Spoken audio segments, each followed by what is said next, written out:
ตอนนี้ก็กำลังเป็นหางเสียงเนาะเรื่องวิพากษ์วิจารณ์เกี่ยวกับพาวขี้ค้านหรือว่าอาขี้ค้านอะไรเนาะตอนนี้เนาะก็คือมีนักเอ็นฟูหรือว่านักแบรนด์ทั้งหลายเนาะที่เข้าไปหาเนาะเพื่อจะรีวิวสินค้าหรือว่าขายสินค้าของตัวเองเนาะเพื่อจะหารายได้นะเนาะก็มีหลายๆนักเอ็นฟูเข้าไปตอนนี้คือก็มีคนเนาะสนับสนุนมีคนโอนเงินมาให้เนาะก็คือบางคนก็บ่จังเห็นดีนะการสนับสนุนคนขี้ค้านเนาะที่บริยังเฮ็ดอย่างนอนอยู่ละล่ากินอยู่ละล่าเนาะแล้วมีเงินฝากแล้วมีคนฝากเงินฝากคำมาให้คิดอีดูสงสารเนาะอันนี้ก็คือหลายๆคนเนาะที่บ่อยากให้สนับสนุนเรื่องนี้ซะเพราะว่ามันบ่ถูกต้องเนาะเดี๋ยวเราไปเบิ่งคลิปกันก่อนที่นักอินฟูทั้งหลายเข้ามาหาแล้วค่าโฆษณาสินค้าเนาะเพื่อจะเฮ็ดคอนเทนต์นะโฆษณาขายสินค้าของตัวเองเพื่อจะหารายได้จากทางผู้ค้านี่เนาะเดี๋ยวเราไปเบิ่งคลิปก่อน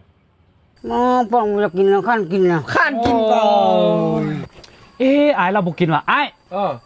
มาแม่กินข้าวนะบ่ข้านกินแล้วโอ้มาไม่ได้บ่กินแล้วข้านกินแล้วข้านลุกแล้วข้านกินแล้วข้านเนี่ยข้านกินข้าวก็ยังข้านน้องกินข้าวแล้วยังข้านนะข้านไหนคนนอนต่อไปหามเรามาไปหามเรามาเลยโอ้ยจัดการตัดเท่านี่ข้านโผล่มาโอ้ยดินั่งนี่ไอ้ข้านกับข้านโผล่นั่งนี่กินข้าวนั่งเจ้าคือขี้ข้านแท้ไอ้บ่เข้าใจมาข้านกินไหมมากินไหมกินข้าวกับมะขามน่ะมากินน้ำกันกินไหมอาหารรักไอ้ไรนี่รักเลยนี่ไอ้บ่กินวะบ่กินแล้วข้านกินอีกปอกินข้าวยังกี่ข้านกินอะไรนี่ข้านตลอดชีวิตโอ้ตลอดแต่ว่าหิวข้าวบ่หิวแล้วคือบ่กินหิวแล้วข้านกินข้านเขาย่ำนะให้ป้อนนะไอ้ป้อนเหรอป้องอยากกินแล้วข้านกินแล้วข้านกินก่อนหิวอยู่แต่ข้านกินเป็นขี้ข้านแบบขี้ข้านนะแท้ว่าเนาะไอ้เนาะขี้ข้านแบบอีหลีบ่ข้านแบบอีหลีมึงเราอยู่เรายังค่ำนั่นนี่นะมันจะมันตกนั่นนี่เลยขี้ข้านแบบแท้ว่าเนาะฉันน้องคอยยอมเด้อเจ้าเราบอกกินกับยาละอัดไว้ซะไปนอนต่อเด้อโอ้ไปนอนต่อเด้อก่อนสิไปเจ้ารีวิวนี่ให้ก่อนได้บ่ได้ปะบ่ไปไม่ได้ทุกคนครีมใส่น้ำนี่กับอันน่ะครีมกันแดดนี่ทุกคนใครอยากติดต่อมาคนใครอยากได้ครีมตัวนี้น่าใส่เนียนเลยติดต่อมาเลยเด้อไม่เลี้ยวเลยนี่เนาะไม่เลี้ยวนี่แต่บางเงินเอาให้เมียได้เจ้าเอาไว้ซื้อเป็งนัวซื้อกินซื้อนี่ซื้อนั่นเด้อเจ้าเอาอันนี้เนี่ยเท่าไหร่นี่แกบ่ฮู้น่ะ$3 ล้านไอ้นับเบิ่งเท่าไหร่ใจมืดดีกันสิบ่แม่นว่ามามอนิดนึงอันนี้เท่าไหร่อันนี้3 ล้านเนาะนับเบิ่งไง3 ล้านหั่นน่ะได้นับได้ยังบ่ทันอยู่ป่ะดีคุณนับเงินได้น่ะโอ้เห็นอยู่เด้สเต็ปนับเงินได้นี่บ่ฮู้หัวหน้านับไหมให้หัวหน้านับเนาะให้หัวหน้านับให้ก็ได้บ่น้องนับได้นับเงินก็บ่ฮู้นับขี้ข้านนับบ่ครับขี้ข้านนับน่ะมันโดนคนนะได้แล้วไปยังเท่าไหร่มาถึงมาอ่ะ$3 ล้าน$3 ล้านแต่เมียชาวละน้อยนะฮั่นแล้วโอ้ดังแห้งเนาะแต่ว่าตอนนี้เราดังแห้งไหนเดี๋ยวเราสิมีเงินเข้ามาแล้วก็เรามีรายได้เข้าว่าจะมีคนมาจ้างไอ้เราดังแห้งได้ขนาดน้องน่ะดังกว่าเรายังบ่สู้เราเท่ค่อยน่ะดังกว่าเจ้าเด้แม่นแต่ว่าเจ้าน่ะค่อยยังเป็นไอดอลเจ้าเด้นี่คนเอานี่ก็แปลกเนาะไปหาสนับสนุนคนขี้คานเวียกบ่งานการบ่สร้างให้ตะเมียหาให้แดกปานนั้นก็ยังมีคนเอาเงินเอาอาหารการกินไปให้แม้แต่ขี้ก็ยังขี้อยู่ถึงเฮือนลอดป่องลงมาตะล่างโอ้ยแบบนี้มันก็แห้งบ่ไปเฮ็ดหยังแลนอนกินอยู่หั่นแหละมีคนเอาไปให้กินเด้แปลกทุกคนตอนนี้ก็กำลังเป็นหางเสียงวิพากษ์วิจารณ์เนาะก็คือเรื่องท้าวขี้ค้านนั่นแหละเนาะตอนนี้ก็คือมีนักอินฟูหรือก็นักแบรนด์เนาะกำลังหลั่งไหลเข้ามาหาแล้วก็มาแล้วก็เอาเงินเอาข้ามให้เนาะมาแล้วก็โฆษณาขายสินค้าจับว่าเราเล็กเราน้อยแล้วก็เอาเงินให้เนาะแล้วก็ มีคนฝากเงินมาให้ตอนนี้เนาะกำลังเป็นหางเสียงวิพากษ์วิจารณ์เนาะก็คือมีหลายๆคนว่าเนาะมันบ่เหมาะสมการที่เฮามาสนับสนุนคนแบบนี้เนาะก็ถือว่ามันมีหลายแนวคิดเนาะบางคนก็เนาะบางคนก็คิดแบบนึงบางคนก็คิดแบบนึงแต่บางคนก็ส่วนหลายก็บ่จะให้สนับสนุนก็คือคนขี้ค้านเนาะอันนี้เนาะให้ไปสนับสนุนผู้ที่มันอยากเฮ็ดอยากได้อยากมีเนาะแต่มันบ่มีทุนมีฮอนจะให้ไปเฮ็ดแบบนั้นเนาะอันนี้มันบ่ได้เฮ็ดหยังมันนอนนั่งนอนละลาก็เอาเงินมาให้มันอันนี้เนาะก็คือมันบ่ถูกต้องว่าซั่นซะเนาะก็คือมันบ่อยากให้มันเป็นแบบอย่างนะในรุ่นต่อไปหรือว่าคนเบิ่งมันบ่คักบ่แน่เนาะอันนี้เนาะก็คืออันนี้ละนอนละลาเห็นบ่ได้เฮ็ดหยังอยู่ๆก็มีเงินคนเอาเงินเอาเข้ามาให้เนาะการที่มีคนเข้ามาหลายๆคนก็คือบางคนก็จะโฆษณาขายสินค้าของตัวเองเนาะก็คือหารายได้เนาะบางคนก็อยากมาเอาคอนเทนต์เนาะก็คืออยากสร้างรายได้หารายได้หั่นน่ะเข้าส่วนตัวเนาะอันนี้ก็มันก็เป็นหลายแบบหลายมุมอันนี้ก็เนาะแต่แม่นอยู่ดอกการหารายได้ส่วนตัวก็คือการสนับสนุนนะมันบ่ถูกต้องการที่จะเข้ามาหาเรานะหนึ่งก็ต้องพาเราไปหาเฮ็ดเวียกเนาะให้เราเปลี่ยนแปลงชีวิตตัวเองอันนี้เนาะ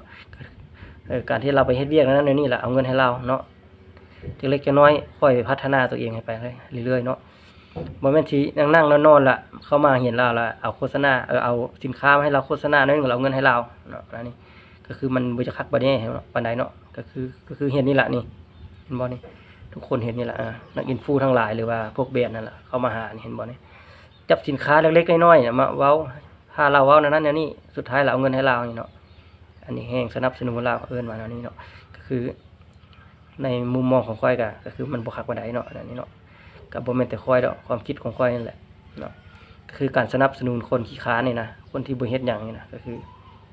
ที่จริงก็แม่นอยู่ดอกพาเราหาเงินช่วยลูกช่วยเมียเนาะขายสินค้านะก็ถูกอยู่แต่ว่าหลายคนก็บ่จะคักปานใดการสนับสนุนคนแนวนี้นะการที่สินค้าพวกเจ้าน่ะไปหาเฮ็ดแนวอื่นพวกเจ้าก็สิได้ขายอยู่แล้วเนาะบ่จำเป็นต้องมาหาผู้ขี้ค้านอันนี้ก็ได้เนาะเพราะว่าการขี้ค้านแบบนี้นะนั่งกินนอนกินแบบนี้นะก็คือเฮ็ดให้หลายๆคนเบิ่งนั่นเนาะมันบ่ดีบ่งามเนาะทุกคนเข้ามาหาเรานะฝากเงินมาให้เท่านั้นเท่านี้เนาะจนได้เราก็สิได้เงินหลังใหญ่หลังใหม่แล้วนี่นะจากเงินเก่านะก็แม่นอยู่ดอกถ้าเราได้เงินไปเราเก็บไว้เฮ็ดเฮือนเฮ็ดซ่านต่อไปในอนาคตต่อไปนะแต่ว่าขี้ค้านนี่สิบ่อยากเฮ็ดหยังสิยังมีคนมาจะเฮ็ดเฮือนให้อยู่ก็เมียเราเนาะก็สงสารดูเมียเราไปเฮ็ดเวียกเลี้ยงผัวนะเนาะแต่ว่าผู้เป็นผัวนี่บ่ควรสนับสนุนคันอยากสนับสนุนสนับสนุนเมียเราพุ่นเนาะผู้เราอยากเฮ็ดอยากหาพุ่นอันนี้เรานอนละล่านั่งกินนอนกินเราอยากกินหยังคือมื้อนี่ซื้ออาหารการกินมาให้เราอีกเนี่ยแซ่บไปอีกพุ่นน่ะคุณพวกเจ้าคิดว่าอะไรเนาะแต่ก็ยังมีแบรนด์อีกบางแบรนด์พุ่นน่ะส่งเงินมาให้ผู้ที่ 4-5 แสนพุ่นน่ะตามที่ค่อยคิดเนาะอยากให้ไปหาสนับสนุนผู้ที่เขาหาเช้ากินค่ำหาเครื่องหาของมาขายนะหาเครื่องป้าของดงหาขายนะคือเด็กน้อยเนาะคือเห็นบ่ทางเบาลีเบาเตียงทองลงไปทางภาคใต้เนาะเห็นบ่เขาเจ้าเด็กน้อยนะ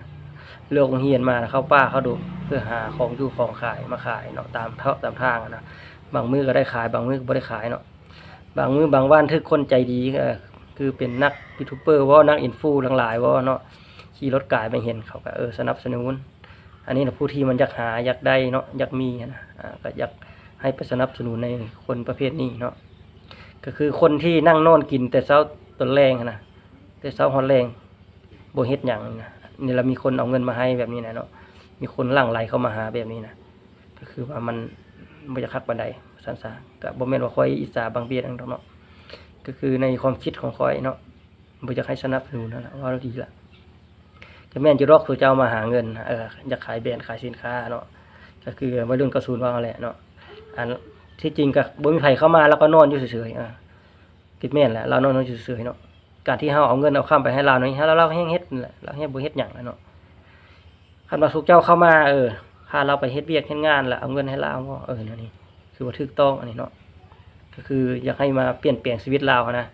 ให้มีชีวิตของเรามันดีขึ้นเนาะการที่จะเข้ามาหาเราล่ะส่วนเราเฮ็ดคอนเทนต์อันนั้นอันนี้แหละเพราะแต่ถ้าได้คลิปแล้วก็พวกเจ้าก็เอาเงินให้เราอันนี้เนาะอันนี้ก็คือสนับสนุนเราก็คือเราแห้งเฮ็ดใส่แล้วอันนี้เนาะอันนี้ก็แห้งได้ใจเราละอันนี้นะเอาตรงๆล่ะเนาะเราแห้งบ่ไปใส่ถุงมือเราก็นั่งนอนท่าล่ะ วกที่มีแบรนด์บ่มีหยังเข้ามาหาแต่ละมื้อแต่ละวันนะพวกยูทูบเบอร์พวกอินฟูทั้งหลายนั่นแหละพวกที่เขามาหาลาวเพื่อจะเฮ็ดคอนเทนต์สร้างรายได้จากลาวนั่นแหละเนาะก็